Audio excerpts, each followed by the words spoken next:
Hello everyone and welcome to the Dr. Stone recap, for every single episode besides that very final core. Today, for your viewing pleasure, I've listed every single core as a chapter in this video, so feel free to skip to whatever part you may be a little foggy on. Oh, and if you only wanted a recap on Season 1 and 2 and haven't seen the future seasons yet, don't worry, I won't be referencing anything from the future seasons or the future parts of the story until we get to that specific part. But anyway, with all that being said, get excited because I'm 10 billion% sure this is gonna be exhilarating. Did I get all the catchphrases? I think I did. Anyway, let's go!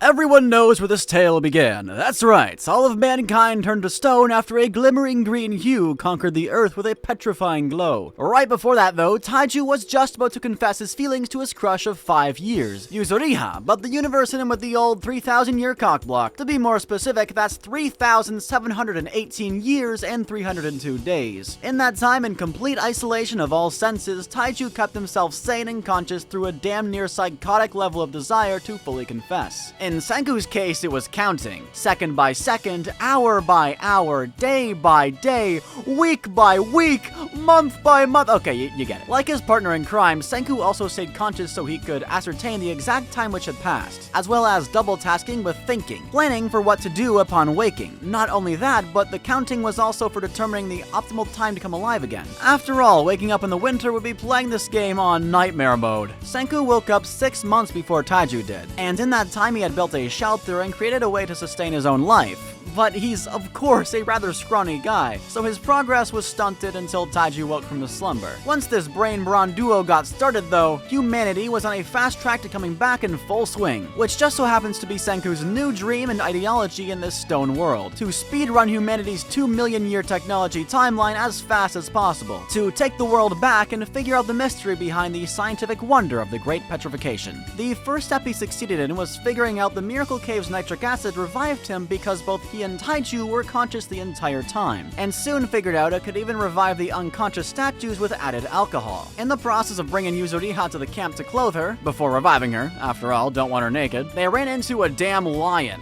Thinking on their feet with the liquid still in hand, they awakened Shishio Tsukasa, also known as the world's strongest primate human. Whatever that means. They quickly debriefed him on the situation, and in seconds, Tsukasa understood the assignment. With a single punch, the human defeated the pride's king, and Tsukasa proceeded to promise them they'd never be in danger again. Their next step towards the return of civilization, what Senku would say is the most important step, was getting their hands on some calcium carbonate, which is actually fairly easy to obtain by crushing up clamshells, for 4 distinct reasons. Number 1, for agriculture to upgrade the soil. Number 2, for construction to make mortar. Number 3, for hygiene to make soap. And number 4, to make gunpowder, which he kept from Tsukasa. Later on, after a day of clamshell collecting, Tsukasa opened up about his past to Senku, or rather a specific event in his past where he was collecting shells like today to help make his sister, who was undergoing surgery, happy. But then, young Tsukasa was beaten by a drunken old man for stealing the shells from his property. Shells which Tsukasa believes nobody should have the rights to, as they're a natural part of the earth. And this idea would form Tsukasa's entire ideology going forward in life. And it seemed as if Senku's goal was progressing towards that very same future which enabled this type of behavior, and gave the powerful people too much control. Tsukasa then found the statue of that very man and murdered him, punched his head clean off right in front of Senku. But the murders didn't stop there. Tsukasa soon announced his plans to only revive the pure-hearted youth, with his astronomical plan to become an arbiter of good and evil now unveiled completely. A natural world owned by no one, a chance to purify humanity. Senku sent Tsukasa to pick up the revival fluid, and in that time they revived Yuzuriha, where Senku briefly gave the two an ultimatum: help defeat Tsukasa or run. They chose to help, where after returning from another murder spree, Tsukasa perfectly parried a crossbow arrow sent from Senku as an attempt on his life. Tsukasa, rather disappointed in Senku, told them he would be off doing his own thing, so they shouldn't worry about him destroying statues, and walked off into the forest. New mission: make weapons of science before Tsukasa notices. To do so, they hiked 80 kilometers to Hakone with the intention of making gunpowder. Unfortunately, once they arrived, Tsukasa noticed their plumes of smoke rising quite quickly, and caught up with the three with his inhuman athleticism, immediately taking Yuzuriha hostage. Here, Senku had to relinquish the miracle fluid recipe for Yuzuriha's safety, and once he did that, all bets were off.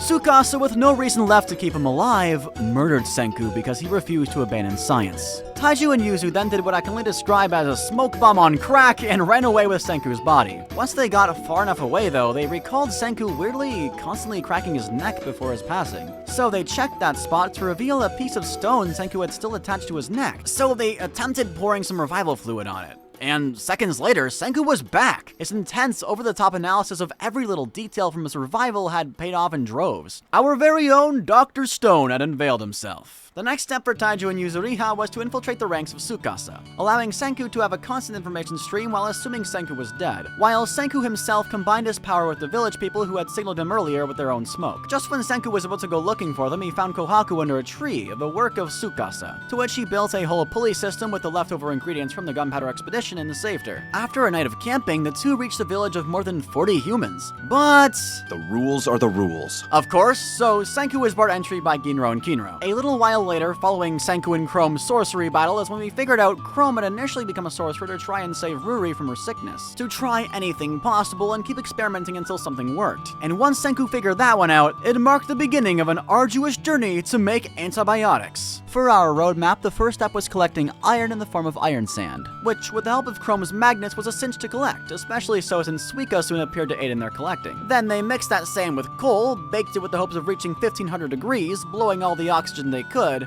but they needed way more manpower. 1500 degrees with only 4 people is nearly impossible. So to enlist more populace into the kingdom of science, Senku had a new roadmap. We're making foxtail millet ramen. They grounded up the foxtail millet to make flour, added some bird eggs, tenderized it with some potassium carbonate, foraged for the other toppings, and before long, wham! The best meal these villagers ever had reached their drooling palates in exchange for back-breaking labor. It even attracted a Tsukasa spy, Asagiri Gen, a magician and mentalist from the modern era, and thus manpower had been acquired. But to further the speed of production and to convince Gen to ally himself with the kingdom of science, their next goal was making a generator. So, to make a strong enough magnet for a lightning rod, they melted Chrome's copper down, coated the iron with lacquer from the village, poured the melted copper into the channel they carved out from one of the bridge's planks to get copper wire, wrapped that around the iron rod, and with the sacrifice of Kinro's new golden spear, boom! Lightning rod acquired and also generator magnets acquired. Then they hammered down a copper sheet, filed it into a disc, and hand cranked generator, so power acquired. Next up was the coming grand bout to determine the next village chief, or elder, translation depending. So Senku decided they'd enter the grand bout themselves to win it, allowing him control and free entry into the village. But most importantly, the ability to give Ruri the antibiotics when the time came for it. After Senku promised to get him a cola at some point, Gen ran back to Tsukasa's place with a lie, stating Senku was definitely dead, meaning Asagiri Gen was now their ally. I'd say this may have even been the most important step in this entire manga. If not, it's definitely up there. I can't imagine how they'd make it through even this first arc without Gen. Then they required glass to withstand the increasingly corrosive chemicals for the antibiotics production, as well as for Gen's cola bottle and also getting Suika some glasses. So next up was some quartz sand collecting, and then quartz sand grinding, and even then, mixing that with some calcium carbonate and cooked seaweed, followed by melting it all down, and finally throwing in some molten lead. At last, lo and behold, they had acquired glass. The first one to benefit from it would be Suika, with some brand new lenses, who could finally see clearly for the first time in her entire life. Following that, they then used the iron to create a blowing straw to manufacture all sorts of glass instruments. Is what should have happened, however, they weren't quite skilled enough for that. Hiring the resident craftsman, Old Man Kazuki, was next. And before long, thanks to that master craftsman's aid, a whole damn science lab had been acquired. To motivate Ginro, but more so to detect the deadly hydrogen sulfide, they made Ginro his own silver spear, and soon were off to meet Lady Sulfuric Acid. Unfortunately, they weren't even able to get close to the pool of sulfuric acid before the spear turned black, signifying death.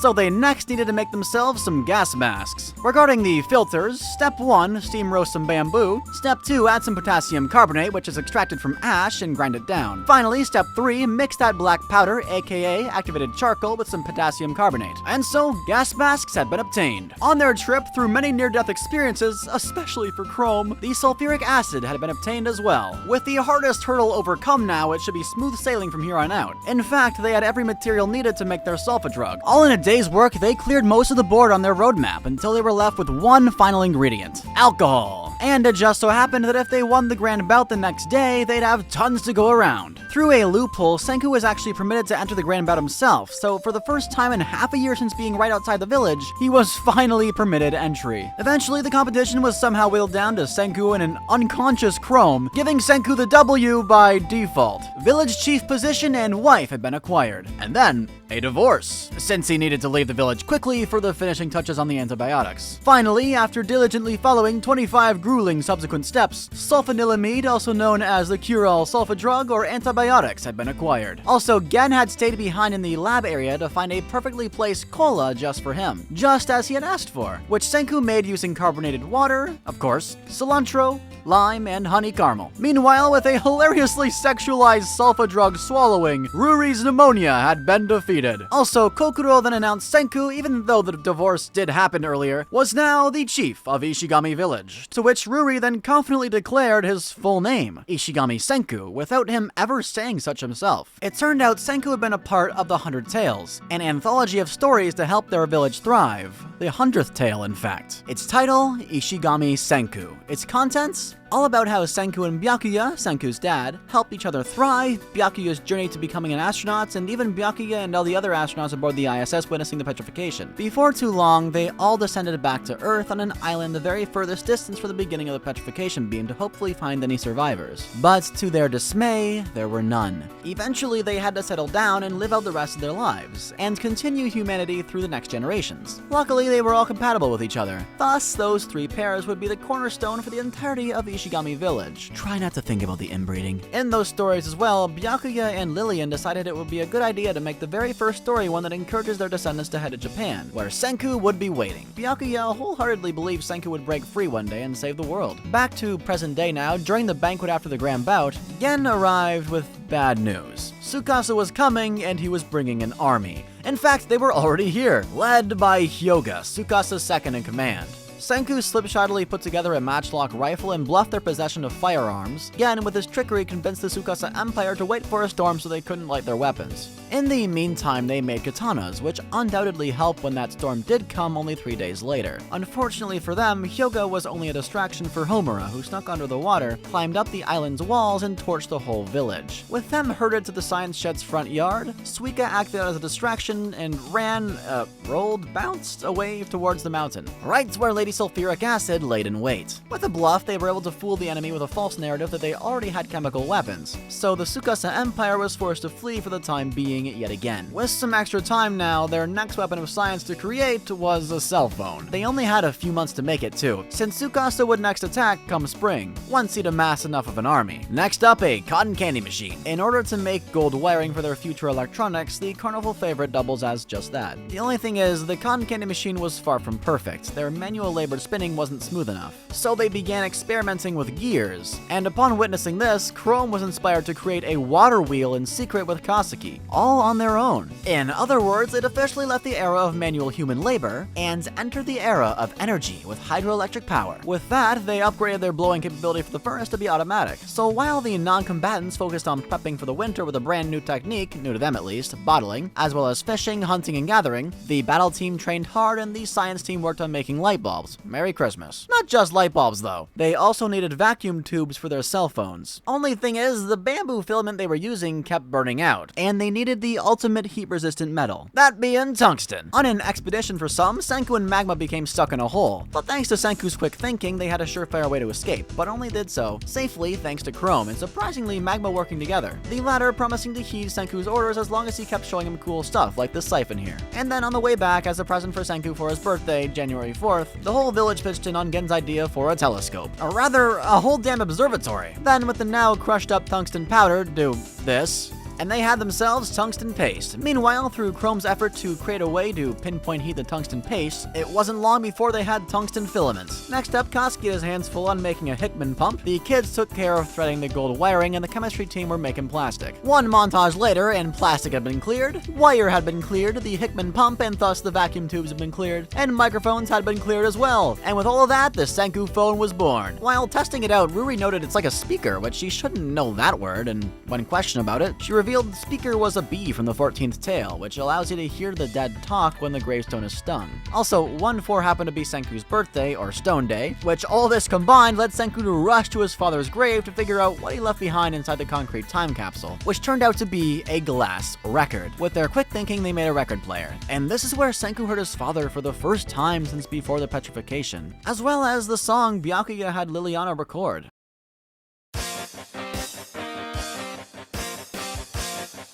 While the others were busy making freeze-dried ramen for easy travel food, Gen and Senku devised a plan to fake Liliana's voice so that Tsukasa's goons would hopefully join them and switch sides to help defeat their leader. But at the moment, their biggest threat was definitely Homura the Scout. So Senku came up with some sonic boom blasts to distract her, while Gen, Magma, and Chrome ran off with the cell phone to reach the Tsukasa Empire and deliver it to Taichu and Yuzuriha. En route, Homura caught wind of the plan, so she rushed off to catch Gen and company as fast as possible, but not before being blinded by a flare and then covered with She-Light dust, which Senku pre-planned a blacklight to aid in tracking her. With the help of their brand new comms tech, they turned the chase into a pincer attack and successfully detained Tsukasa's scout. Meanwhile, the cell phone team buried the cell phone in front of Senku's pseudo-grave. And thus, long-distance comms were up and running between them and the Kingdom of Science's spies. The next day, the spies immediately began recruiting new members to the Kingdom of Science using Gen's Lillian impression. Unfortunately for them, Nikki happened to be a Lillian superfan, who saw right through their charade. However, she still joined them since they'd allowed her to hear Lillian's song just one more time. And their partnership was even more assured upon hearing Senku's promise to protect the record with his life. Unfortunately, Chrome was captured and imprisoned by Ukiyo,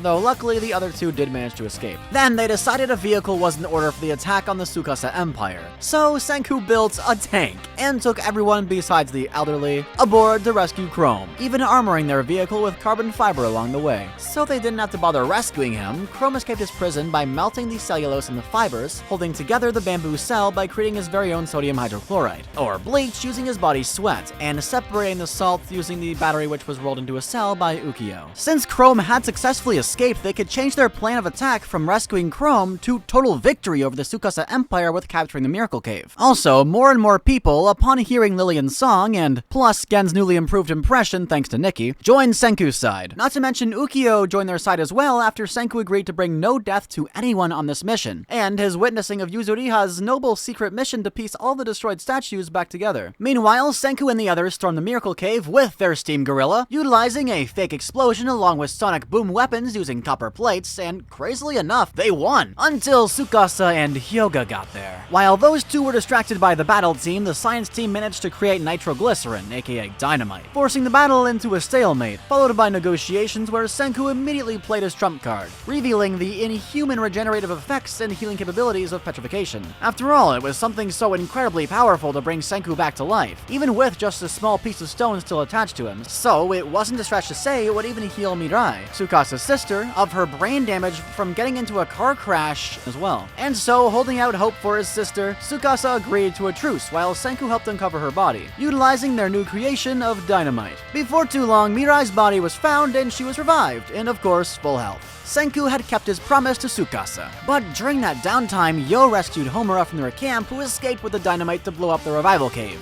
While Homura did that, Hyoga took that new opportunity of Tsukasa's emotional weakness to his little sister to murder Tsukasa. Now that he is someone important to protect and care deeply for, he was no longer invincible, and that weakness could be exploited. So the leader of the Tsukasa Empire was stabbed right through the lung, right in front of his newly revived sister. Talk about traumatizing, damn. But then when Senku went to rescue Tsukasa from falling into the nearby rapids, Hyoga tackled them both into the running water. Upon drifting to shore, through Senku's foresight to make a taser from the old cell phone parts along with Tsukasa's distracting of and holding him off, the two had at last defeated Hyoga. Tsukasa had once again made good on his initial promise of protection to Senku. So as much as they were on the same side, Hyoga, in secret, desired a world where only the best of the best would thrive, and only the most superior genes would be passed down. Anyone weak or mediocre were simply a waste of existence to Hyoga, as opposed to Tsukasa's far softer ideals. The entire time, Hyoga had been waiting for an opportunity just like this one. So Team Senku had officially won, and now production was better than ever with an added 100 bodies for the Kingdom of Science's signature, manual labor. And what were they making but a refrigerator, or rather a freezer for Tsukasa, with a waterfall-powered generator to keep him in a cold sleep until they could find a way to petrify him and thus heal him. Next up, their mission was creating a ship to sail across the ocean to the other side of the world to figure out the mystery behind the petrification. But first, they needed a captain, so they asked their resident journalist about who to revive, and Senku, before anyone had the chance to deliberate, revived the sailor with the top of his trade and skills, yet the one with the worst personality, the man who's grown up as an heir to the Nanami conglomerate. A trillion-dollar enterprise, the greediest man on Earth, RYUSUI. Unfortunately, they soon figured out they couldn't use Senku's memory to find the Sagara oil fields because Mount Fuji had possibly erupted over 10 times during those 3,700 years, and had completely reshaped the landscape, so an aerial view was in order. Hot air balloon time. With Ryusui's new currency Drago as motivation, they then began their smallest roadmap yet for the hot air balloon. They grinded down the hemp with the rollers and used the leftover strands to make cloth using thousands of kilometers worth of it. For the very first test run, they decided their goal was to reach Ishigami Village from the newly dubbed Kingdom of Science. And though Senku literally almost died on their trip through the storm, I mean seriously, look at this shit, he is holding on with his life here, they did manage to succeed. Whew. Senku and Ryusui decided they needed food for the continuing worse and worse winters where many of the village year after year would starve to death. So they began their first step into agriculture with wheat farming and then bread making. But Senku was nearing Otai levels of baking, so before they took the ship out to sea, a chef was in order. Using up the last drop of their revival fluid, Ryusui's old butler, Francois, was revived, who made the perfect bread to last them up to 10 months out at sea, Stollen. Also, in exchange for that last bit of revival fluid, Minami requested a camera. So Senku, in classic Senku fashion, pretended he made the cameras for the sole purpose of surveying the land in search for oil, but also was quick to agree to be the model for the very first picture in the stone world with the classic Einstein pose. Francois, Kohaku, and Suika captured boars for them to cook high-protein meals, and using a particular boar's oily scent, they were able to easily discover the esteemed Sagara oil fields. Then, with their brand new Stirling engine motorboat powered by gasoline from their newfound oil, they took it out for a test ride to see if their also newly made massive radio tower worked properly for Senku's future GPS. But that's when someone interrupted their signal with a single, creepily repeated word in Morse code. WHY. Over and over again. With having that possible threat directed at them, the next ultimately important task presented itself to make sure they weren't about to get snuck up on. After following an extensive set of steps which I won't be covering for time's sake purposes, sonar and radar had been acquired. And then Senku realized they're gonna need a whole lot more iron for the power supply to fuel the industrial level batteries they're gonna need for this voyage. And that's when Chrome had the idea to use this new radar tech to search for iron, which he crazily enough found a massive deposit of with a makeshift metal detector all on his own. I feel like anytime I'm talking about Chrome doing something on his own, I specify it's on his own, but I guess that's just because I really want to hammer in Senku didn't tell him how to do any of this shit. Before you could blink, they had a whole ass distribution system up and running with an iron mine, a minecart railway system, paved roads, as well as a boat pickup station to deliver anything the shipwrights needed straight to them. Following a winter of no work, all play, spring rolled around and they started to upgrade all their equipment, like the massive iron furnace, advanced lathes, and even found silk moths to make,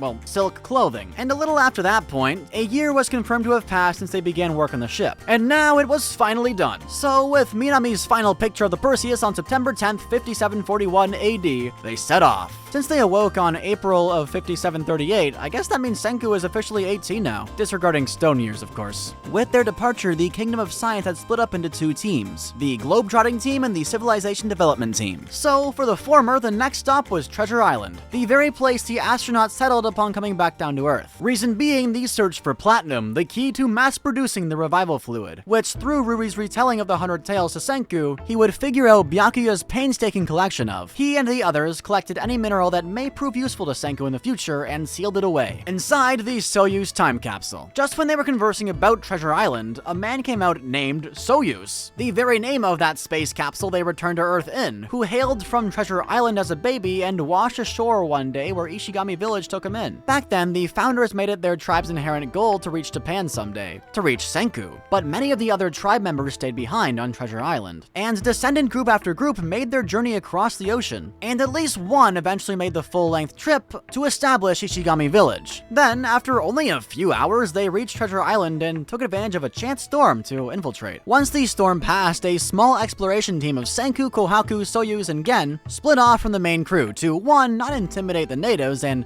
for 2. To sneak around undetected if need be. Before much time had passed at all, though, they were shocked to discover everyone they left aboard the Perseus had been turned to stone. Soon after, thanks to some investigative work by Gen, they successfully tracked down a girl by the name of Amaryllis, who informed them of her plan to infiltrate the master's quarters as part of his harem, and to destroy and/or steal the petrification device. Seeing as how their goals aligned with the Soyuz likely being at the heart of the island, Amaryllis joined the party. To steal the Medusa, they needed at least 2 girls to infiltrate, one to distract and one to steal it. So Kohaku needed to get herself spruced up with makeup. Only thing is, they didn't have the materials necessary and needed the lab. So they relayed a message to who they thought was the sole survivor of the ship, Ginro, who just happened to dodge the beam, and a surprise Suika, who RYUSUI punted away from the beam to save her. Soon after which, this MVP of a child also moved their motorboat from the enemy's eyes, as well as saving Ginro from being discovered by Ministry Bara, and then driving the amphibious mobile lab to Senku and the others, which she disguised to look like a wild beast,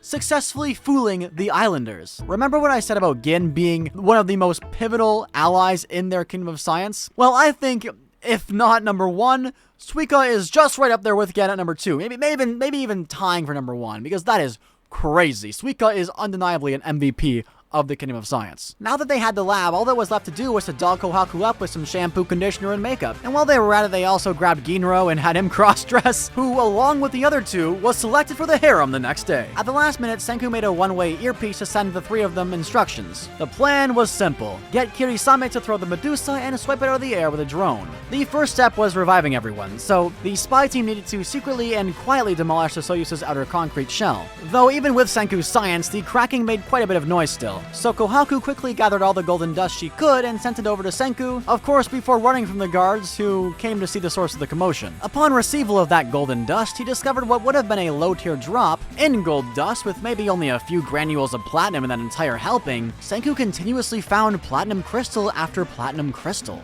Way more than he thought he'd get. All because his goat of a dad painstakingly collected it for Senku before he keeled over and passed away in the very river he collected it all in, doing just that. But with the correlation of the clear ice between these glass bottles in the Soyuz and the ship's clear ice, or glass, Ministry Bara surmised there was a rat infiltrating their midst. To make Senku's revival machine, they needed Kasugi's skills, but his body was tossed overboard earlier, courtesy of Ibara. So they had Kohaku thwart Ibara's plan to snuff out the aforementioned rats using Ryusui's stone body, and sent it over to Senku piece by piece. Upon getting every single piece of Ryusui, our resident superhuman sailor, who could determine how far and where Kasugi's body had drifted, was revived. Then they made oxygen tanks and breathing apparatuses and sent Ryusui and Soyuz down there. And a few minutes later, their master craftsman was back, as well as Taiju, who was revived underwater to lift Kasugi's statue out of the sand. On the other side of the island, Ginro had been fatally stabbed upon learning the master had long since been a statue. So to save him, Kohaku threatened to announce Ibara's darkest secret, and thus, to silence them, they were both quickly turned to stone and saved. Soon, Amaryllis returned to Senku to relay the recently discovered intel, who was unfortunately followed by Maz. Though through Gen's genius mentalist efforts, he not only didn't kill them, but agreed to temporarily join their side until Ibara was dealt with.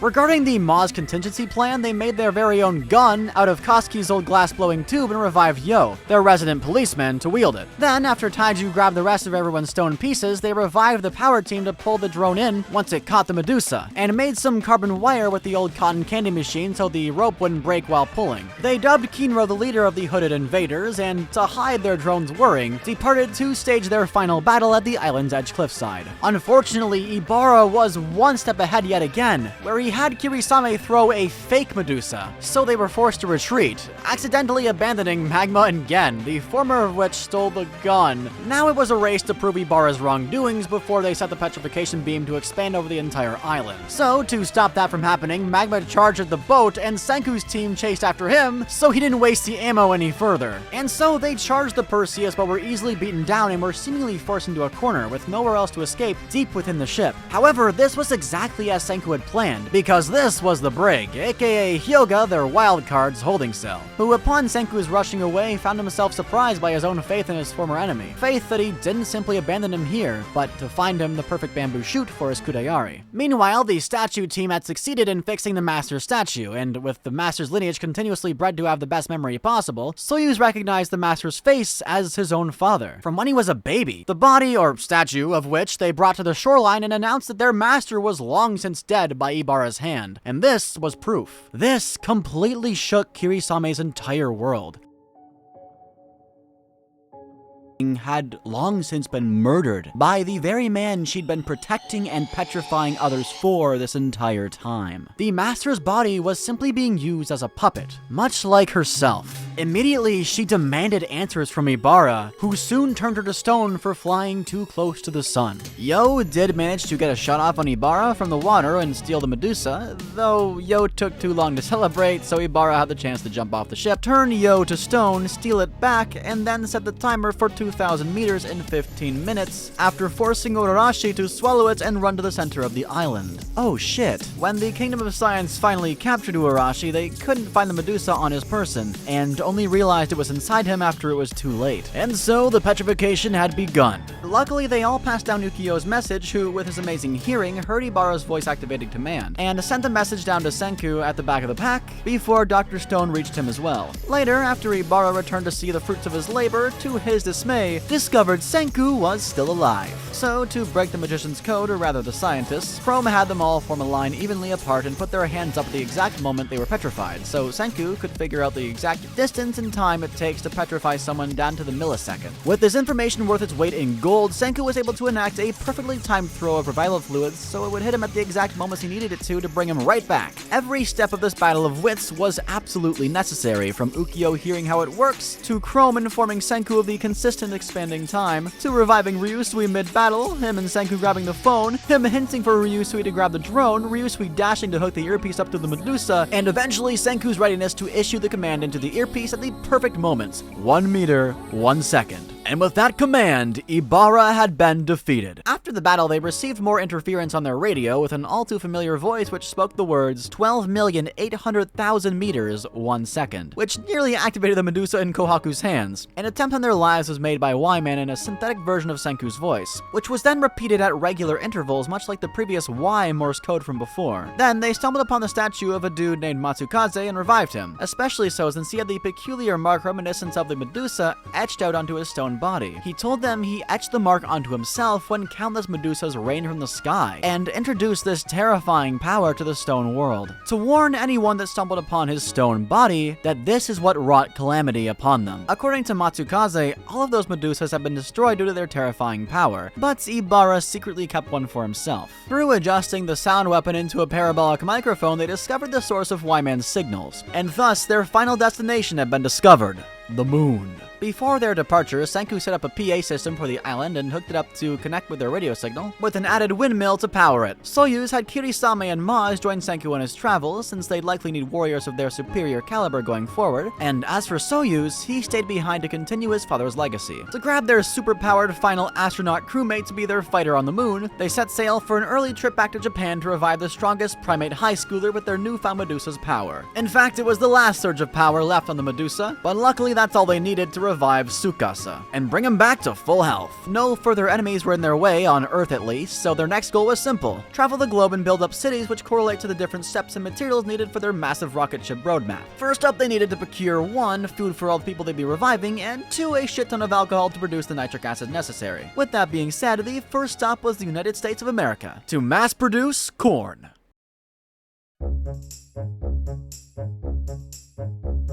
On their travels, they built a whole-ass casino to keep their wary crewmates entertained. And to pair with the casino opening, Francois set up a bar with all sorts of special beer cocktails you could ask for. And mocktails for the kids, or rather, the kid in Suika. She's still the only child aboard. They're also for the non-beer drinkers like Senku and whoever else. To further spend their time and train up Matsukaze, Hyoga was revived again and agreed to help them, though this time with the stipulation that Maz and Homura were also revived, to which Senku agreed to his terms, and so it was time for some good old-fashioned training. Meanwhile, Kinro and Ginro further honed their skills and bromance alike on the other side of the ship, alone. Okay, that really made it sound like they're fucking or something. No, they're not fucking. They're not fucking. I promise. I don't think. With the help of Chrome's inspiration to make a sunstone to help navigation in cloudy weather, after 60 days or so, they finally made it to the US of A. And oh god, Suika, get off the helm! Who was watching this poor child? Wait, where are Suika's parents anyway? How have we never seen them?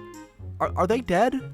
Are Suika's parents dead? Oh god. They landed ashore and sent out a scout team filled with their strongest fighters to seek out the corn in Sacramento, California. But after they reached a good stopping point for the night and were finishing up with their meals and whatnot, they were nearly riddled with bullets from a person with a machine gun, emanating bloodlust, which Tsukasa thankfully clocked immediately and issued the order to run. Luckily, due to the machine gun's natural erratic aim, nobody was injured and they managed to escape. Until that same person came rolling down for a fucking strafe run in a fighter plane. So Senku thought fast and gave Kirisame some acetylene gas to throw to make the engine stop. Harmless to humans, but just 1% of concentration of it can cause an engine to stall, especially a rudimentary one. Once it crashed, they hurriedly stole the remnants of it and returned to the Perseus. Later on, Gen volunteered himself as an enemy hostage to get to work as a mentalist. And not only did Gen find the corn belts, but it turned out the enemy had tractors and other farming implements as well to harvest that corn, a whole gunpowder factory, a hangar for presumably more aircrafts, and a giant industrial lab with who knows what inside. Soon, Gen was introduced to Stanley Snyder, a United States military officer, and Dr. Zeno, their resident genius scientist, and the one responsible for all the advancements we've seen so far. Gen, being the mentalist he is, announced their genius scientist's name is Dr. Taiju, since he's tough and sturdy and would absolutely volunteer to fight in Senku's stead. Upon negotiations between Dr. Taiju and Dr. Zeno, our side figured out the enemy doesn't have any means of making the revival fluid themselves. Or rather, they do, but they don't know how to make it. In other words, the only members they currently had are people who stayed conscious throughout the entire 3,700 years, and were revived using the simple nitric acid method which Senku and Taiju were broken free from. But Dr. Taiju's refusal to join Dr. Zeno's empire, nor to disclose the revival fluid recipe, ended with negotiations having failed, meaning it was time for a war. First up in the race to strike first, they needed to make the plane they commandeered earlier usable again, so they handed that job to Kaseki, while everyone else stripped the Perseus down to transform it into a makeshift runway for that very plane. Then Senku sent Tsukasa, Hyoga, Ukyo, and Suika to capture the enemy mad scientist, but Zeno had a similar plan. Only that plan was to kill Taiju instead of capture him.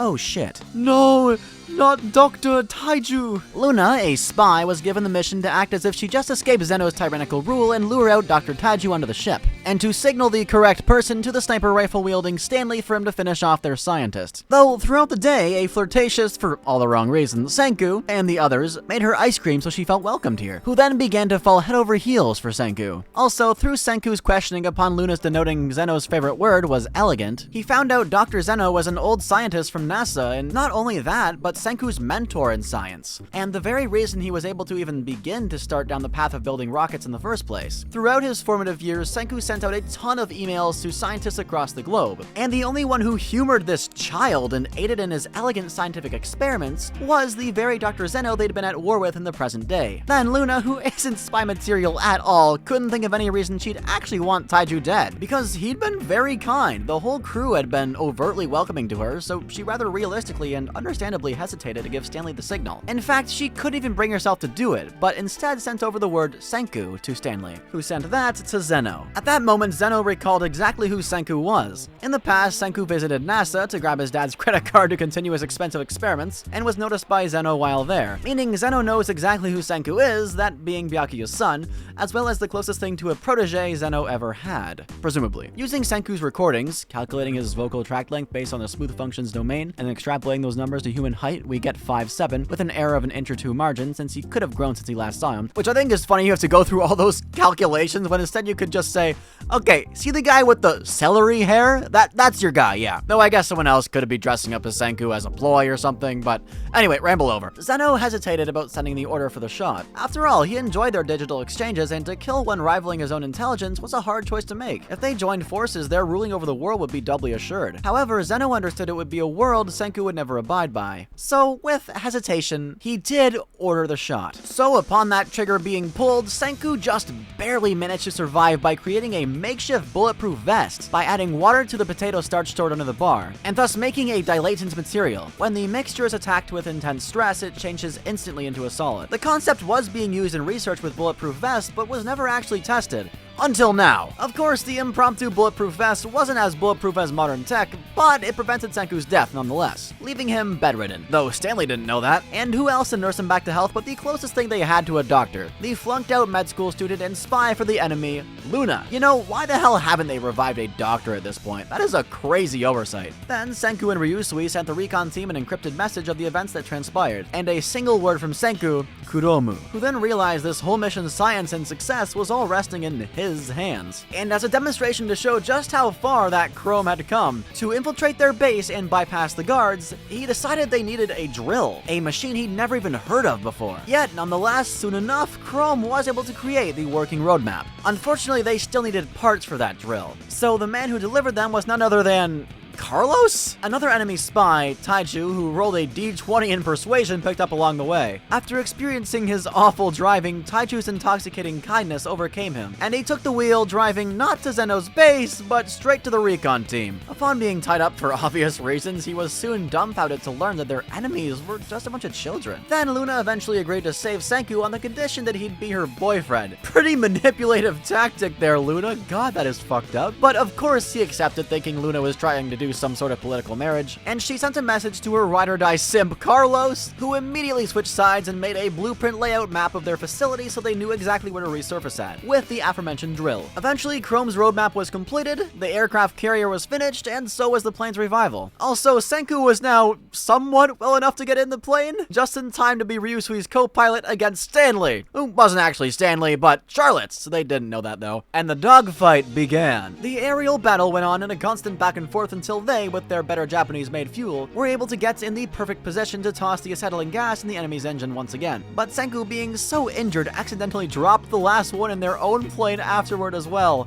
causing both planes to plummet. Then, meanwhile, on the ground, as the Kingdom of Science were distracted watching the dogfight, Zeno's team snuck up on them in the water in a military-grade submarine, and near instantaneously the Perseus was taken over by their enemy. However, also meanwhile, that attack marked the moment the drill team succeeded and had sneakily taken Zeno hostage. After the plane crash, RYUSUI and Senku regrouped with Luna, Katsuki, Max, Carlos, and Francois, who then returned to the Zeno capture team. When Zeno saw his little Dr. Senku alive, I can only describe Zeno's face as puppy dog eyes. His protege had been spared by the power of science.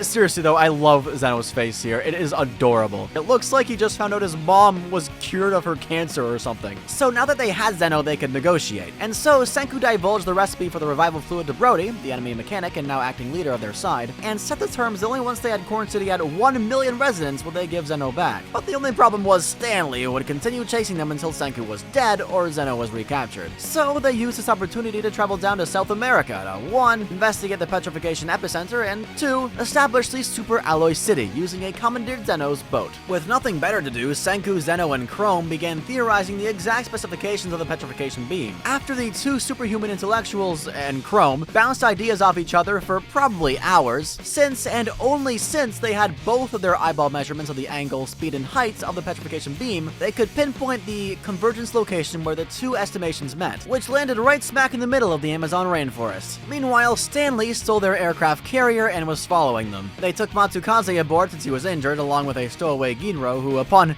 earliest sight of danger, to his loyal servant, would spill the beans of Senku's destination. En route, they met another survivor living out their days in the stone world, Dr. Chelsea, yet another superhuman, this time one specializing in geography. To rank her skill, she's basically a GeoGuessr pro on crack. With that being said, Chelsea had a shortcut for them, which was to go through South America, specifically northern Ecuador, do a bit of mountain climbing, and then from there just water slide down to the Amazon. To get to the mountains and to traverse the hellish jungle, it would be a near impossible trek, unless they had some kind of awesome off-roader. Motorcycle roadmap, here we come! And then Ukyo got a scary radar signal. Stanley was approaching fast, so they scrambled to create something quickly, and luckily they had a stupid amount of material from Chelsea, so they made a giant sail. Now they were moving more fast than any sailboat possibly could, and even more importantly, faster than Stanley. With a final tear-filled goodbye, Kosuke bade farewell to his baby, the mobile lab, as they sent it off towards the Panama Canal, on autopilot as a radar distraction to buy them some time while they actually headed over to grab some rubber for the tires. Once arriving in Ecuador, they docked and tore the ship apart for any possible materials they needed, the most important being the 6 engines the ship already happened to have been using. And at last, they finished, but only once Stanley's team were hot on their tail. So they quickly rowed away from the shore and left Stanley in the dust. But not before just barely escaping their 3 nets. Their initial boots-on-the-ground chase, the following gunfire, and finally the plane, which they thankfully had the foresight to sabotage in the initial dogfight crash. Once at a safe distance away, with Chelsea's infinite geography knowledge, they sent over a manual fax of a map, painstakingly letter by letter or number,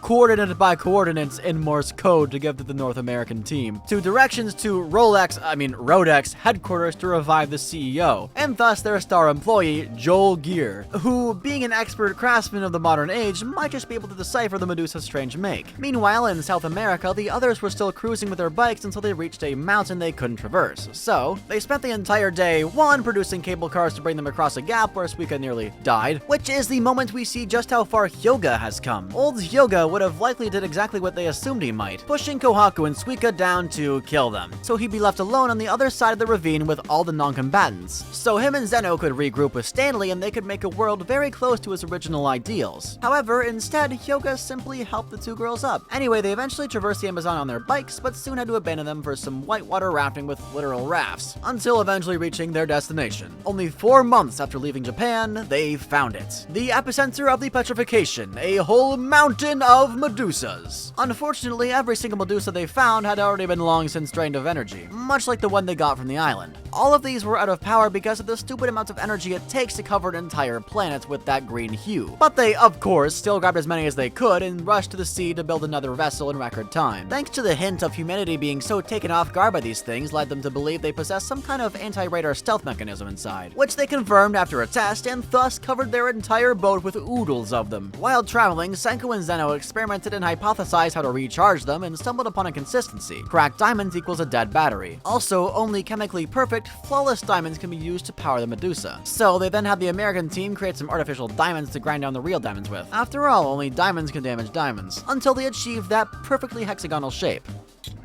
Their next destination was Arusha, a major city in Brazil for its massive mineral deposits, which have lots of the materials they'd need for the rocket. This also just so happens to be the perfect spot to mine diamonds, and set up their super alloy city. Now that they were here, they started making a fortress, but unfortunately, Zeno sent out a secret signal back to Stanley with his magnetic fingers. After establishing Fort Medusa, they started to strategize about how to deal with Stanley, and finally uncovered an answer: Chrome's plan of self-destruction. Someone would stand a very far distance away, while upon the first sighting of Stanley, they'd scream into a speaker leading to the hidden Medusa, where it would cover the entire surrounding area. Meanwhile, over the course of the last day or so, both craftsmen on either side of the globe couldn't quite figure out how to power the Medusa. Until now. With Senku and Zeno's new revelation, the diamonds Y-Man used were made to break. Only one issue with that: Stanley and company were already here. Francois let herself and Suika get captured before informing Senku they'd be arriving with a secret message hidden to Joel as well. That being, splits into 2 groups, informing him of the secret to the diamond battery. To stall for time and destroy their communications, Kohaku's team of her, Tsukasa, and Hyoga, while succeeding in their mission, were sadly gunned down and murdered. But Tsukasa held out hope.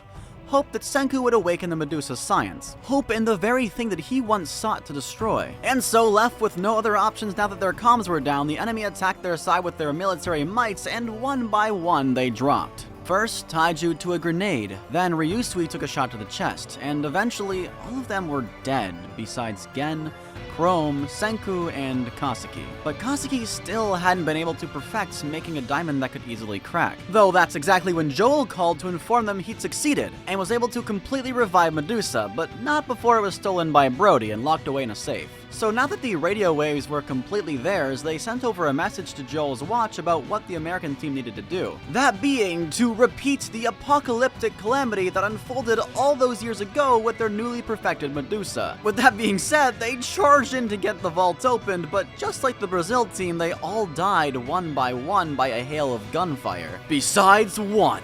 That being Joel, who with the aid of everyone's teamwork to unlock the safe, he managed to get his hand in there, but Brody closed it on him before he could say any words. But that's when it was revealed he had a transceiver and speaker in his watch, and it was set to the exact frequency of Y-Man's constantly repeating message: 12,800,000 meters.